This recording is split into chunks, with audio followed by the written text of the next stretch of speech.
नमस्कार मंडळी, तर आज आहे मार्गशीर्ष महिन्यातील दुसरा गुरुवार। इथे ना सकाळी पूजेला लागणारे सगळे भांडे वगैरे मी घासून घेतले। नंतर साबुदाणा भिजत घालायचा होता तर ते भिजवून घेतलं, म्हणजे माझं सगळं आवरून होईपर्यंत साबुदाणा पण छान भिजून जाणार। नंतर मी लागले माझ्या पूजेच्या तयारीला।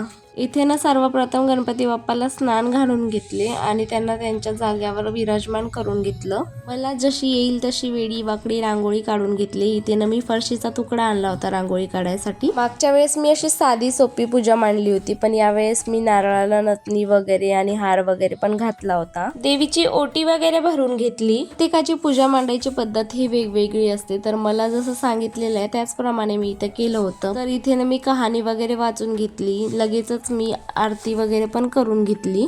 तर ना मला जाम भूक लागली होती आणि ज्या दिवशी मला उपवास असतं ना नेमकं त्याच दिवशी मला फार जोरात भूक लागते। कोणी कोणी ना साबुदाणा खिचडी तुपात पण करतात, पण मला ना मुळात तुपच नाही आवडत, म्हणून मी इथे तेलात साबुदाणा खिचडी बनवली। आमच्या घरात ना सगळ्यांना हिरवी मिरचीपेक्षा लाल मिरची मध्येच खिचडी खायला आवडते। तर इथे ना देवीला नैवेद्य वगैरे दाखवला आणि आम्ही पण खाल्ला। चला मग भेटूया नेक्स्ट व्हिडिओ मध्ये, तोपर्यंत